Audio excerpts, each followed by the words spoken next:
우리가 성경을 내용을 이해하면서 쭉 따라 읽다가 보면 가끔씩 성경이 왜 이렇게 기록하고 있을까 하는 의심이 드는 부분들이 적지 않게 나옵니다.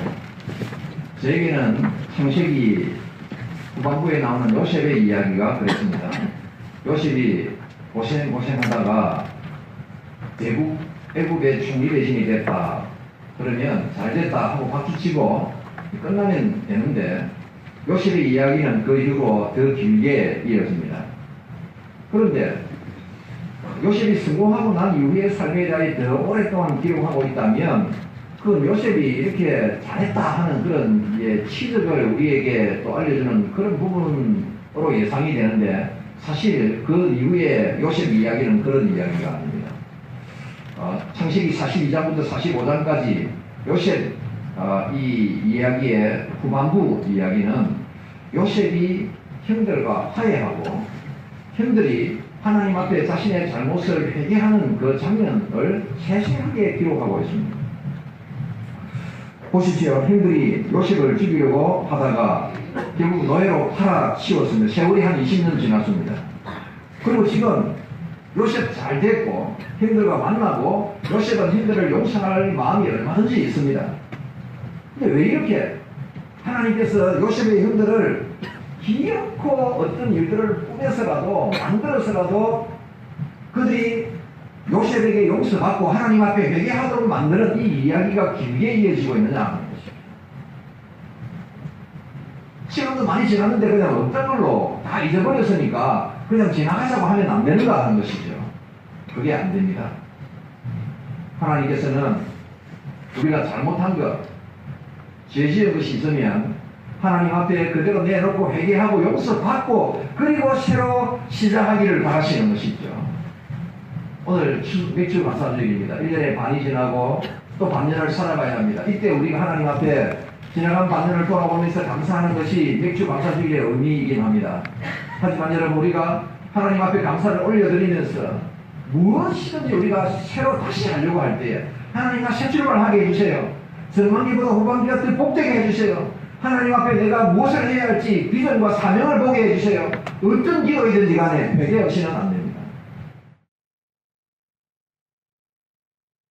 요셉이 성공하고 온 백성들을 먹여 살리고 형들과 다시 만나고 가족들이 다시 만나서 새 출발하게 잘 살면 이제 이렇게 잘 살았더라라고 말하면 될 것 같은데 그게 안 된다는 것입니다. 뻔히 내가 지은 죄가 있는데 그것이 죄인 줄도 모르고 지금까지 20년을 살아온 형들의 삶을 하나님께서 문제 삼으시는 것입니다. 그들은 이스라엘 백성들, 거룩한 백성들, 12지파의 조상들이 되어야 될 사람들이. 근데 하나님 앞에 지은 죄를 그대로 품고 아무 일도 없었다는 듯이 그렇게 살아갈 수 없는 것입니다. 그래서 하나님께서는 화해하기 전에 기어코라도 요셉의 형들에게 회개를 시키려고 하는 것입니다. 회개가 그렇게 중요합니다. 오늘 요셉의 형들 이야기의 이 창세기 42장부터 45장까지 읽어보면 회개가 무엇인가에 대하여 우리에게 세 가지를 말씀합니다. 첫째는 회개의 첫걸음은 깨달음으로부터 시작된다는 것입니다. 요셉의 형들은 요셉을 애굽의 노예로 팔아먹어 놓고 이것이 잘못됐다는 사실에 대해서 가슴으로 느끼면서 그렇게 살지를 않았어요. 팔아먹고 잘됐다 이제 아버지의 사랑을 독차지하는 요셉을 팔아먹어버렸어요. 깨끗하게 그냥 아버지도 짐승에 뺏겨 먹어 찢겨 죽은 줄 알아요. 그러니까 이제 뭐 문제도 없습니다. 다 끝났어요. 근데 하나님은 요셉의 형들을 그대로 두셨어요. 이제 흉년이 들어서 요셉의 형들이 양식을 사기 위해서 애굽으로 갔지요. 애굽의 총리 앞에 머리를 숙였습니다. 그 총리가 요셉인 줄은 꿈에도 모르고 있죠. 요셉은 단번에 알아봅니다. 요셉이 한 가지 일을 꾸밉니다. 이들이 양식을 사러 온 게 아니라 스파이로 우리나라를 정탐하러 왔다. 그러면서 이제 요셉의 형들을 감옥에 가두어 버리죠. 왜 그랬을까요? 이미 요셉은 형들을 맞이하고 화해하고 다시 아버지를 만나고 이럴 계획들을 다 가지고 있는 사람이 뭐 때문에 형들을 스파이로 몰아서 감옥에 가둬버리느냐는 거죠. 이 과정을 통하여 혹시라도 형들이 예전에 20년 전에 나를 노예 상인들에게 팔아먹은 그 죄를 상기하고 깨닫고 회개할 수 있도록 기회를 주는 것입니다. 근데 형들이 깨달았어요.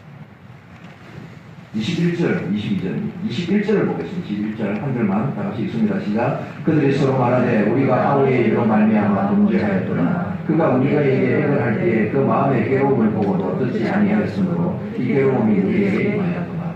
지난 20년 동안 단 한 번도 요셉의 형들이 이런 말을 한 적이 없습니다. 이렇게 생각도 한 적이 없어요. 더더구나 이렇게 깨달은 적은 없습니다. 근데 지금 자기들이 동생을 노예로 팔아먹을 때는 그게 무슨 큰 죄다 이렇게 생각 안 했는데 자기들이 오히려 스파이로 억울한 누명을 쓰고 감옥에 갇혀보니까 까마득하게 잊어버린 팔아먹은 동생 생각이 나는 거예요.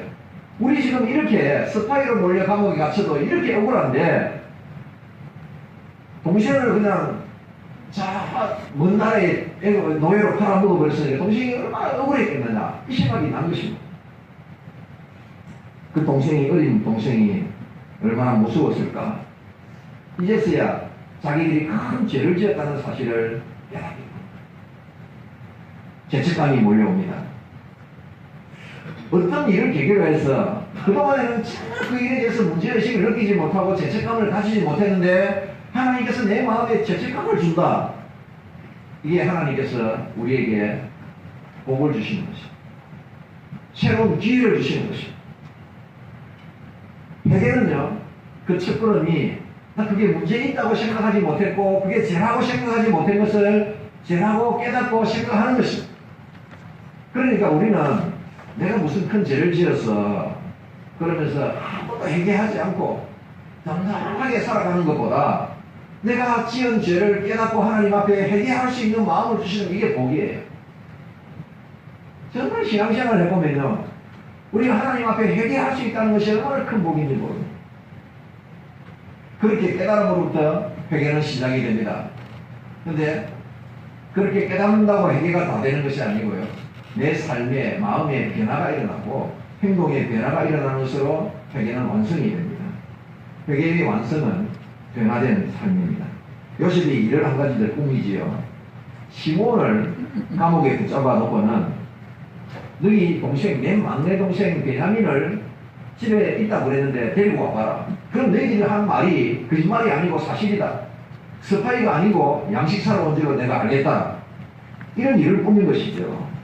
그러니까 어쩔 수 없지요. 할 수 없이 시몬을 거기다 두고 집으로 돌아가서는 아버지에게 이 사실을 알립니다. 근데 아버지가 요셉도 나도 모르는 사이에 어디 나가 짐승에게 그때 죽었는데 베냐민까지 가서 못 돌아오면 나 못 산다. 아마 야곱이 여러 12 형제들 가운데 요셉과 베냐민을 특히 사랑하는 것 같아요. 이 유다가 장담을 합니다. 내가 가서 이제 잘 말하고 시몬도 데리고 오고 베냐민도 데리고 오겠습니다. 왜냐하면 총리가 그렇게 약속했잖아요. 베냐민을 데리고 가면 돌아올 수 있을 줄 알았어요. 일이 마음대로 안 됐습니다. 왜냐하면 요셉이 또 일을 하나 꾸몄습니다. 양식을 사서 돌아가는데 베냐민의 그 양식 자루에, 곡식 자루에 이 요셉이 쓰는 은잔을 싹 하나 집어넣어 놓고 나중에 베냐민을 도둑으로 보라는 것이죠. 그러니까 뭐라고 그러냐면 베냐민은 여기다 두고 너희들만 다 돌아가라는 것이죠. 집에 있는 아버지는 지금 이 일을 진행하고 있는 유다는 우리는 여기 잡혀 있어도 무슨 일이 있어도 베냐민은 데리고 가야 되는데 베냐민만 딱 놔두고 가라는 거예요. 유다가 이렇게 말합니다. 창세기 44장 33절에 보면 이제 주의 종으로 그 아이를 대신하여 머물러 내 주의 종이 되게 하시고 그 아이는 그의 형제들과 함께 올려보내소서. 내가 여기에 골모로 붙잡혀 있고 다른 형제들 베냐민 보내달라는 것이죠. 이 말을 하는 유다가 어떤 사람입니까? 20년 전에 요셉을 팔아치울 때에 한몫했던 사람이에요. 요셉을 팔아먹고 요셉의 채색 옷을 벗겨가지고 짐승의 피를 묻혀서 아버지에게 갖다 주면서 아버지 요셉이 그래서 짐승에게 찢겨 죽었습니다. 그랬던 사람. 아버지가 대성풍복할 때에 아무렇지도 않은데 옆에서 지켜보고 있었던 사람이에요. 그랬던 유다가 지금 뭐라고 합니까? 내가 여기 대신 목숨 걸고 잡혀 있을 테니까 베냐민 보내달라. 왜요? 우리 아버지가 베냐민 없으면 못 산다는 것입니다. 유다가 그렇게 보면 180도로 달라진 것이죠. 그 마음속에 자기들이 이런 억울한 일을 당해보니까 옛날에 동생을 팔아먹은 것도 회개하고요. 아버지에 대해서 잘못한 것도 회개하고요. 자신이 어떤 피해가 있더라도 이 일을 되돌려 놓겠다는 이런 결심을 한 것입니다. 삶의 변화, 그것이 회개의 완성입니다. 여러분, 회개라는 단어가 메타노이아라는 단어인데, 메타라는 이 단어가 이제 변화라는 뜻이고요. 노이아라는 이 단어가 마음이라는 뜻입니다. 마음의 변화. 진정한 회개는 깨닫고 마음이 변화해서 전에 했던 악한 일을 원상복구시키는 모든 일을 다 하는 것입니다. 그것이 회개입니다. 오늘 이 요셉 형들의 이야기를 통해서 우리가 알 수 있는 회개의 첫걸음은 깨달음이다. 회개의 완성은 변화된 삶이다. 또 하나는 누가 회개하게 하시는 거예요. 요셉과 그의 형들을 이렇게 상대하시고 그의 형들을 끝까지 회개하도록 하시는 분 누구인가 하는 것이죠. 물론 일은 요셉이 꾸몄습니다. 근데 그 일을 행하신 분은 하나님이시다. 요셉의 형들을 지나간 20년 전의 일들을 끝까지 다시 상기시키고 자기의 잘못을 자기의 입으로 고백하고 회개하게 하시는 분은 하나님이십니다. 왜 그렇습니까? 회개하고 하나님과 정리하고 새 출발할 수 있다는 것이죠. 우리가 맥주로 사주를 맞이하면서 하나님, 지난 6주간 하나님 앞에 6개월 동안 하나님 앞에 감사합니다. 뭘로 감사합니까? 하나님 앞에 먼저 내 잘못을 회개하고 주신 은혜에 대해서 감사해야 되거든요. 다시 한번 우리에게 주시는 남은 6개월을 하나님 앞에 은혜롭게 살기를 원합니다. 어떻게 합니까? 내게 있는 잘못을 기억하고 깨닫고 회개하고 다시 새 출발할 수 있다는 것입니다. 요셉의 12 형들이 누구입니까? 애굽의 12지파를 대표하는 조상들입니다. 어떻게든지 애굽의 12지파를 대표하는 조상으로서 믿음의 삶을 다시 새 출발할 수 있습니까? 과거에 그들이 지었던 죄를 회개함으로 다시 새 출발할 수 있는 것입니다. 우리의 신앙생활이 모든 것이 다 그렇습니다. 그냥 있는 그대로 지은 죄도 그대로 묻어놓고 세월 지났으니까 다 잊어버렸으니까 아무도 생각하지 않으니까 그냥 지나가는 것이 아닙니다. 하나님께서는 결코 그렇게 하지 않습니다. 죄를 안고서 하나님의 백성으로 천국 백성으로 살 수 없고요. 죄를 안고서 하나님과 동행할 수 없고 죄를 안고서 하나님 앞에 쓰임 받을 수 없고 죄를 안고서 남은 삶이 복되기를 바랄 수도 없습니다. 죄를 토해내고 회개하고 변화될 때 하나님께서 우리의 심령을 정결하게 해주시고 정결한 그것을 하나님께서 쓰시는 것이죠. 그래서 나는 회개할 것도 별로 없어. 회개할 것이 없는 것이 아니고요.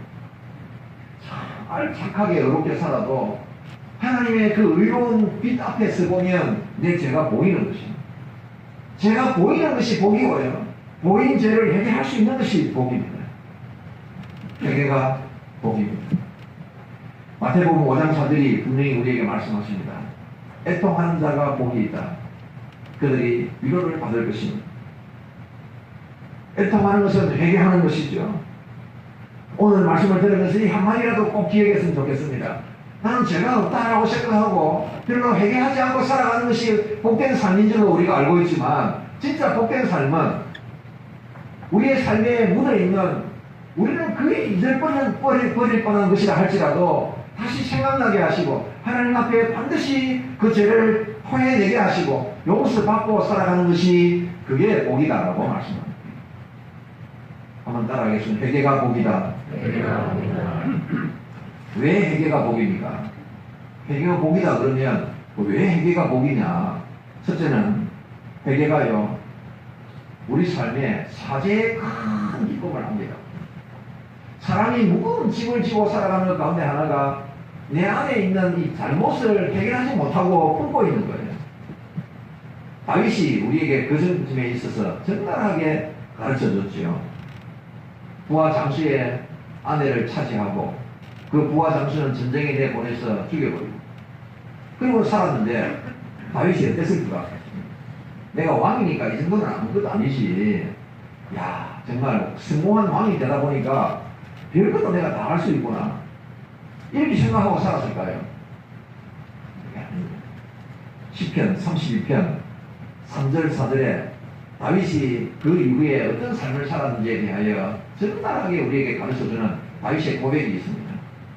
3절 4절을 한번 읽어보겠습니다. 시작. 내가 입을 열지 아니할 때에 종일 신음함으로 내 뼈가 체하였도다. 주의 손이 주야로 나를 얻으시오니 내 지혜기 빠져서 여름 가뭄에 마름같이 되었나이다. 다윗이 그 죄책감이 얼마나 컸던지 뼈가 먹고 시댁이 마르는 것 같은 이런 괴로움이 있었다는 것이죠.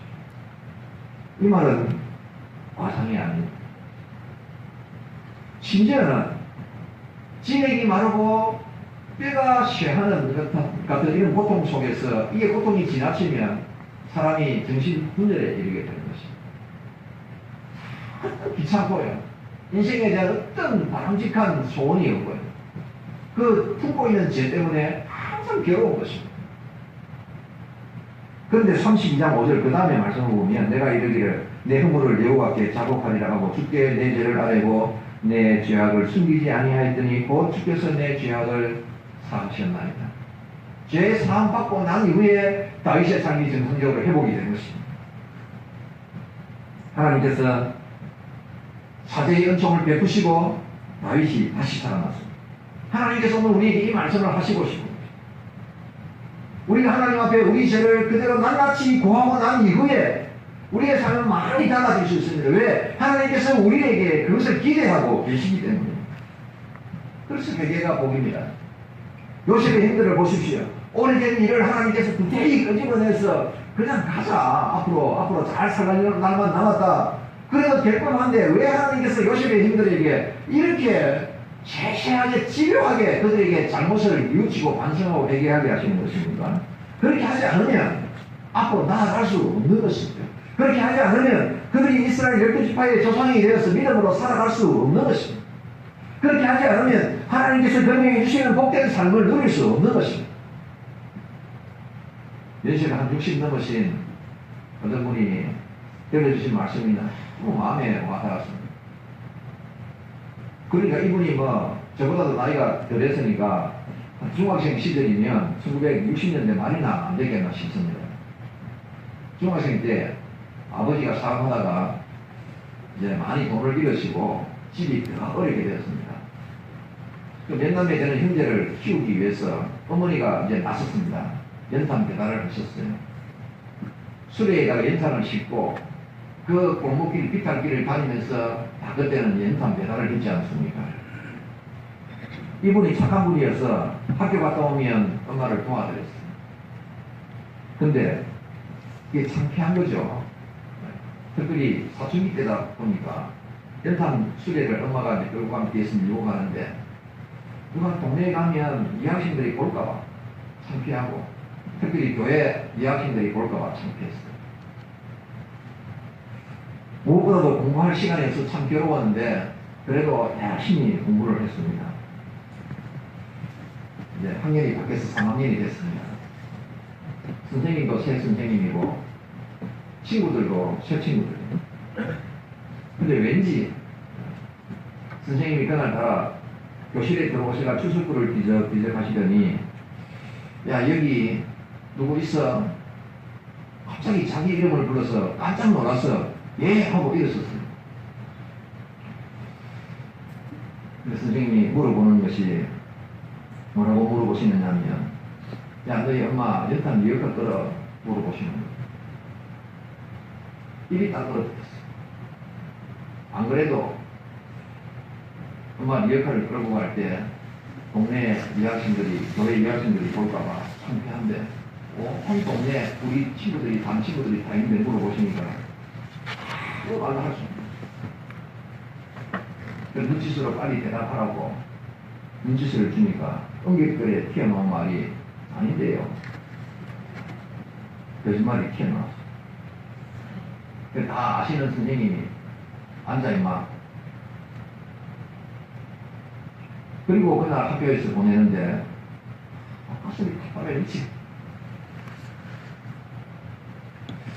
내가 우리 엄마가 연탄 미역과를 끄시는 분이라는 것이 알려진 것이 창피한 것보다도 우리 엄마가 연탄 미역과 끄는데 내가 아니다 그랬으니까 우리 엄마가 아니라고 한 것 같은 그런 생각이 들어서 가슴이 달해서 미치요. 집에 돌아가서 우두커니 마루 위에 앉아있는데 엄마가 연탄 배달하시다가 아들이 집에 들어왔는가 싶어서 쳐다보러 들어오신 거예요. 근데 들어오시는 엄마가 연탄 가루를 뒤집어 쓰고 막 시끄럽게 해서 들어오시는데 그 장면을 보는 순간에 견딜 수 없는 이 우리 엄마를 나를 위해서 이 고생하시는 엄마를 내가 내 엄마 아닌 것처럼 연탄 배달 안 한다고 거짓말하는 거예요. 그래서 서러워서 엉엉 눈물을 흘렸습니다. 엄마가 놀라서 무슨 학교에서 무슨 일 있었니? 엄마 오늘 학교에서 선생님이 너희 엄마 리어카 끊느냐고 물었는데 제가 아니라고 했어요. 애들을 보는데 너무 창피해서 그랬어요. 엄마 알아차리기 무슨 일이 있었는지. 그리고 등을 쓰다듬으면서 괜찮아. 그런 순간이라면 누구라도 그렇게 말했을 거야. 그렇게 엄마 품에 안겨서 미안하다고 잘못했다고 용서해달라고 울고 난 이후에 가슴이 쏙 내려가더라는 것이죠. 여러분 혹시 그런 경험이 있는지 모르겠습니다. 정말 내가 누구에게 너무 미안한데 그걸 그냥 가슴에 품고 있을 때는 너무 가슴이 답답한데 차라리 내가 부끄러움을 물어쓰고 미안하다 진짜로 손을 내밀고 용서를 구할 때에 용서를 받고 난 이후에 얼마나 내 마음이 개운하지. 내일 한 번 더 물어주시면 좋겠다는 생각이 들더래요. 너희 엄마 리어카 끊느냐고. 그러면 모든 아이들이 보는 앞에서 예 그렇습니다. 우리 어머니 우리 먹여 살리기 위해서 리어카 끌고 계십니다. 뭐가 잘못됐습니까? 라고 말하고 싶더라는 것입니다. 네, 안 물어보십니다. 사람 앞에 우리의 잘못을 토해내고 용서받는 것도 참으로 기쁨이 넘치는 일이시오. 근데 여러분 진짜 우리의 지은 죄를 하나님 앞에 용서받는 것이 얼마나 큰 기쁨이 되는지 모릅니다. 하나님께서 우리에게 내 죄를 동이 쓰여서 넣은 것 같이 많이 내가 내다 버렸다 라고 선포해 주시는 그 선포를 들을 때에 비로소 우리의 삶에 근본적인 기쁨이 넘치는 것입니다. 그래서 회개가 복이에요. 어떤 사람들은 가론유다는 억울하다. 어차피 하나님의 뜻에 의해서 예수님은 십자가에 못 박혀 죽으실 텐데 누가 팔아도 예수님을 팔았을 텐데 가론유다가 그 일을 한 것은 주님의 하나님의 심부름 한 거 아니냐? 아닙니다. 가론유다가 지옥에 간 이유는 예수님을 팔아먹어서 간 것이 아닙니다. 가론유다가 지옥에 간 이유는 죄를 짓고 회개하지 않았기 때문입니다. 만약에 가론유다가 예수님을 팔고 난 이후에 자기의 잘못을 깨닫고 주님 제가 이런 죄를 지었습니다라고 용서를 구했다면 양상은 달라졌을 것입니다. 평생 강도로 살다가 마지막 순간에 자신의 영혼을 주님께 부탁합니다 라고 했던 한편 강도의 죄도 용서해 주신 주님께서 내 죄를 용서해 달라고 가론유다가 구했다면 틀림없이 용서해 주셨을 것이고 그에 남은 삶의 양상은 달라졌을 것입니다. 근데 가론유다는 자신이 잘못했다는 죄책감에 괴로워하기는 했지만 회개할 생각을 안 했어요. 그리고 자살해버린 것입니다. 이런 말이 있습니다. 과거 없는 승자는 없고 미래 없는 죄인은 없다. 옳은 말입니다. 어떤 승자를 하더라도 과거에 잘못한 것 없는 승자는 없다. 오늘은 대단하다 할지라도 미래 없는 죄인은 없다. 이 역시 옳은 말입니다. 나는 너무 죄가 많아서 내 죄가 너무 커서 나는 절망이야. 내 미래는 없어. 그럴 사람도 없다는 것이죠. 왜냐하면 어떤 죄든지 간에 하나님 앞에 진심으로 통해 작업하면 용서해 주시기 때문에. 그래서 회개가 복이에요. 두 번째, 회개가 왜 복이냐? 회개는 성화를 이루는 능력입니다. 우리가 주님을 닮고 싶다. 예수님 닮게 해주세요. 이런 소원이 다 있지 않습니까? 어떻게 우리가 예수님을 닮아가며 성화를 이루어갑니까? 회개함으로 그 일을 이루는 것입니다. 의사 전도왕이라고 하는 이병욱 장로님이 환자를 진료할 때 특별한 방법을 하나 씁니다. 보고 감기 환자 이런 환자는 좀 별도의 문제지만 뭐가 병이 들었다. 뭐 정신적으로 우울하다, 뭐 어떤 그 문제가 있다 그러면 실컷 울라고 하는 거죠. 사람의 변 가운데 많은 것이 자신의 속에 이 응어리진 것을 털어내지 않아서 생기는 병이라는 거죠. 아무도 그 안에 있는 분노, 좌절, 증오, 미움, 원망 이런 것들을 털어내지 않고 막 싸집어지고 있기 때문에 거기서 암세포가 발병한다고 하는 것이죠. 그래서 일반 처방전을 써주면서 동시에 다른 처방전을 하나 써주는데 실컷 우십시오 라고 써준다는 것입니다. 환자를 볼 때에 진료 차트를 보는 것이 아니라 그것도 보지만 그 사람의 눈을 깊숙이 들여다보면 어떤 사람은 그 속에 원망이 가득 차 있고요. 어떤 사람은 고통 속에 몸을 치고 있고 어떤 사람은 그 속에 분노가 가득 차 있다는 것을 보게 된다는 것이죠. 그것이 병을 생기게 하는 본부라는 것입니다. 그래서 내가 누구에게 잘못했다면 죄를 고백하고 용서받고요. 누구에게 원망이 있다면 그를 찾아가서 이야기하고 풀고 용서해 줘버리고요. 그러면 건강을 회복할 수 있습니다. 우리도 마찬가지입니다. 세계의 눈물이 우리 영혼 속에 우리를 잘하지 못하도록 막고 있는 그 쓰레기 덩이들을 내던져버리고 막고 있는 벽을 무너뜨린다는 것이죠. 눈물은, 회개의 눈물은 강력한 우리 영혼의 세척제입니다. 우리가 깊이 통에 작업하면서 흘리는 눈물을 흘리면 어떤 것보다도 말씀을 듣는 것도 우리에게 복이 되지만 말씀을 듣고 성경 공부하고 뭐 어떻게 기도하고 이런 것 못지않게 눈물을 흘리며 회개하는 것이 우리의 삶에 도움이 된다는 것입니다. 그렇게 한 걸음씩 주님을 닮아가는 것입니다. 회개가 복입니다. 왜요? 사죄의 기쁨을 주고요. 우리에게 회개의 성화를 이루는 능력이 있습니다. 이렇게 말하면 목사님 무슨 내가 그리 죄를 많이 지어서 그렇게 회개하라고 합니까? 하나님의 의로운 빛에 비추어 보면 내가 스스로 지은 죄도 다 드러나고요. 스스로 지은 죄뿐만 아니라 깊이 내 속에 뿌리 내리고 있는 본성이 죄악되다라고 하는 것을 발견하게 되는 것이죠. 그렇게 우리가 하나님 앞에 내 죄의 모습을 깨닫게 될 때에 회개하게 되는 것입니다. 회개가 복이다. 세 번째는 왜 회개가 복이냐면 회개는 거룩한 비전을 보게 합니다. 신앙생활 하면서 내가 어떤 사람은 하나님이 나에게 대한 어떤 열정이 있어요. 내가 이 일을 위해서 하나님 앞에서 살아야지 하는 열정이 있습니다. 그것이 신앙생활의 목표가 돼서 살아가요. 그것이 우리의 신앙생활을 더 뜨겁게 만들어줍니다. 근데 신앙생활을 하는데 그런 비전이 없는 거예요. 그런 뜨거움이 없고 그런 열정이 없어요. 왜 그렇습니까? 죄가 내 속에서 가로막고 있는 것입니다. 죄가 나를 덮고 있는 거예요. 그러니까 비전을 가지려야 가질 수가 없는 것입니다. J.D. 그리어라는 유명한 목사님이 지금 아주 그냥 미국 전역에서 교회 성장뿐만 아니라 또 존중받는 그런 사람으로서 굉장히 유명한 분인데요. 이 노스캐롤라이나 서밋 교회를 담임하고 있는 목사님입니다. 이분이 젊을 때부터 열정이 있는 분이어서 대학 다닐 때에 캠퍼스를 보고만 하는 일에 내가 한번 뛰어들어야 되겠다 생각하고 몇몇 믿음 있는 아이들하고 성경 공부 모임을 시작했어요. 월요일날. 근데 열심히 있는 아이들이 시작하다 보니까 이 모임이 점점 커져서 모이는 아이들이 80명에 이르게 된 거예요. 한 번은 같이 이제 찬양 집회를 하는데 집회를 인도하던 이 친구가 아이들에게 도전을 던집니다. 우리 마음속에 죄를 품고 회개하지 않으면 성령께서 근심하신다. 그러니까 이 시간 우리가 죄를 고백하자. 이런 제안을 한 거예요. 이 말을 한 2번, 3번, 4번 던지는데 아이들이 이제 선뜻 내 잘못을 사람들 앞에 고백하는 것이 이게 좀 익숙하지 않지 않습니까? 그래서 남의 눈치만 이렇게 보고 있습니다.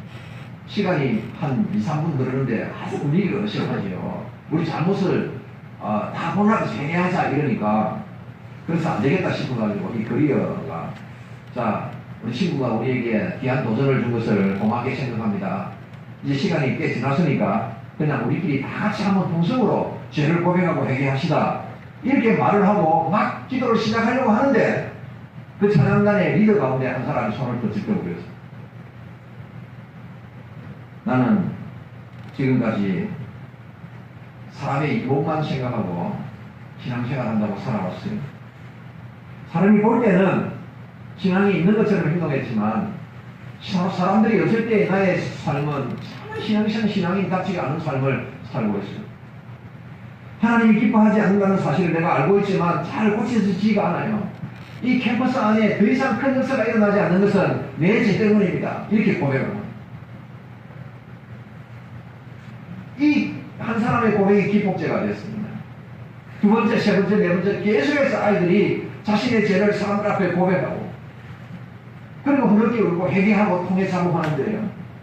부끄러운 줄도 모르고 고백하고 찬양하고 기도하고 고백하고 찬양하고 기도하고 이 시간이 새벽 2시까지 계속됐다는 거죠. 근데 신입생 한 아이는 내가 학교 입학한 지 3개월이나 지났는데 내 룸메이트가 예수 안 믿는 아이입니다. 지금까지 단 한 번도 그 아이에게 전도하지 않았다. 나는 영혼에 대한 열정이 없는 사람인 것 같다. 비겁한 사람인 것 같다 하면서 자기의 잘못을 고백하고 어떤 아이들은 내가 기숙사에 들어오면 하나님께서 기뻐하지 않는 행동을 한다라고 막 고백을 하고 그렇게 됩니다. 시간이 너무 많이 가니까 어떤 한 학생이 우리 이러다가 밤새겠다. 그래서 지금 즉시 우리가 다 기숙사로 돌아가서 하나님께서 기뻐하지 않는 일을 계획하고 있던 것, 하고 있는 것, 행하고 있던 것 다 끄집어내와서 불태워버렸죠. 아이들이 기숙사 들어가서 많은 것들을 가지고 나와서 다 불태워버렸어요.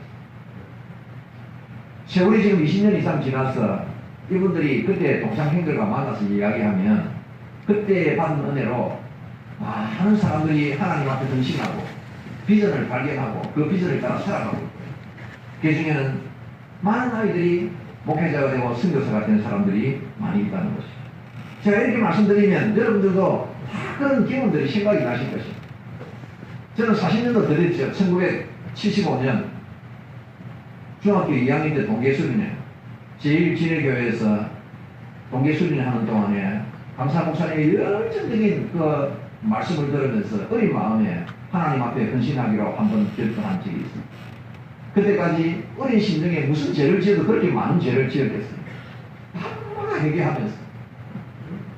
근데 지금 그때 당시를 회상하면서 만나보면 저보다도 제 또래 아이들과 저보다도 한 4-5살 많은 이 사람들 그때 당시에 그 수련회에 참여했던 사람들이 그날 밤에 회개하고 하나님 앞에 비전을 발견하고 헌신한 사람들이 굉장히 많습니다.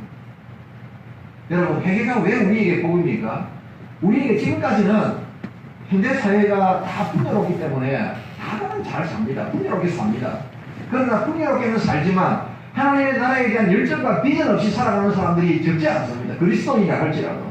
내가 주를 위해서 무엇을 위해서 어떻게 헌신하며 어떻게 살아야 되겠다는 이런 비전이 없다는 것이죠. 언제 우리에게 비전이 생깁니까? 내가 가지고 있는 죄가 무엇인지를 깨닫고 하나님 앞에 진정으로 회개하게 될 때 그때 비전이 생기는 것입니다.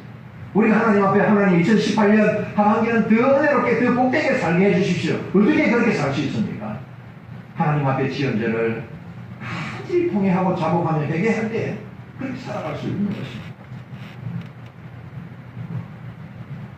제가 시작하면서 회개는 하나님 앞에 내 잘못을 깨달음으로 시작하고 그리고 내 삶의 변화로 완성한다 그렇게 말씀드렸습니다.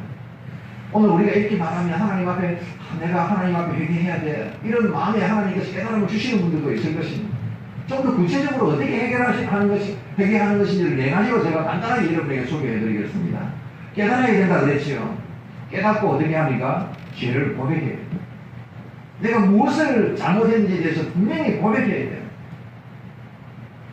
내가 그렇게 무슨 죄가 그렇게 많습니까? 다시 말씀드리지만 하나님의 의로운 빛 앞에 내 자신을 비춰보십시오.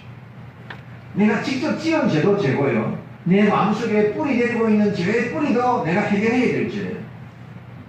죄를 고백해야. 둘째는 용서를 구합니다. 그리스도의 십자가에. 오직 우리의 죄를 사하실 수 있는 분은 십자가에 달리신 그리스도의 보혈의 분노밖에 없어요. 내 죄를 용서해달라고 그래요. 주님, 십자가에서 흘린 보혈의 피로 내 죄를 씻어주시고 십자가의 능력으로 내 악한 본성마저도 이기게 해주십시오. 이 두 가지입니다. 이게 깨달음이에요. 또 한 가지가 뭐라 그랬습니까? 변화된 삶으로 완성한다 그랬지 않습니까? 변화된 삶은 어떻게 나타나야 됩니까? 첫째는 하나님을 향한 기쁨을 다가오고 해야 됩니다. 제가 내 속에 가로막고 있을 때는 신앙생활을 하긴 하지만 기쁨이 없어요. 하나님을 향한 열망이 없고요. 주를 위해서 어떻게 살고 싶다는 이런 내 속에 열정이 없다는 것이죠. 그 죄를 회개하면서 하나님 그 기쁨을, 하나님을 향한 기쁨을 따라 하나님을 생각할 때마다 내 마음속에 기쁨이 넘치게 해야 그래야 내 속에 비전이 막 솟아나는 것이죠. 마지막 하나는 내가 지은 죄 때문에 상처받고 허물어진 공동체를 회복시켜나가고 구해야 합니다. 내가 가정에서 내 지은 죄가 가정에 상처를 주었다면 그 가정의 상처를 회복시키는 노력을 내가 해야 됩니다. 내가 지은 죄가 교회 공동체에 어떤 상처를 주었다면 그 상처를 회복할 수 있는 노력을 내가 해야 합니다. 반드시 그렇게 해서 회개가 완성되는 것입니다. 여러분, 회개의 가장 큰 적이 무엇인지 아십니까? 나를 회개하지 못하도록 막는, 회개가 안 되는 채 삶을 살아가도록 하는 가장 큰 적은 대충 회개하는 것입니다. 하나님 우리에게 회개의 진정을 주십니다. 그런데 우리는 어떻게 하느냐면 대충 그냥 얼버무리고 넘어가는 것입니다. 이 네 가지 과정을 분명하게 거치지 않습니다. 그리고 나는 회개했다고 스스로에게 위로하는 것입니다. 회개가 안 되는 것입니다. 20년이 지난 그 일을 요셉의 형들에게 구태여 다시 생각나게 하고 그들에게 구체적으로 집요하게 하나님께서 회개하게 하시는 이유는 그들이 지금부터 이스라엘 12지파의 대표 조상으로서 믿음의 삶을 살아가야 할 사람들이기 때문에 그렇습니다. 하나님께서 우리에게 왜 구태여 큰 죄지은 살인자도 아니고 도둑질한 도둑은 아닌데 자꾸 회개하라고 하시는 거예요. 하나님 앞에서 지은 죄가 있는지를 돌아보라는 것입니다. 그 죄를 해결해야 비로소 우리 속에 하나님을 향한 기쁨과 열정이 생겨나고 새로운 삶을 살 수 있는 것입니다. 하나님 앞에서 우리의 잘못을 구하고 용서받고 다시 하나님과의 관계에서 기쁨을 회복하고 살아갈 수 있는 회개가 복됨을 알고 살아가시는 저와 여러분들의 하반기 6개월이 될 수 있기를 주님의 이름으로 축원합니다.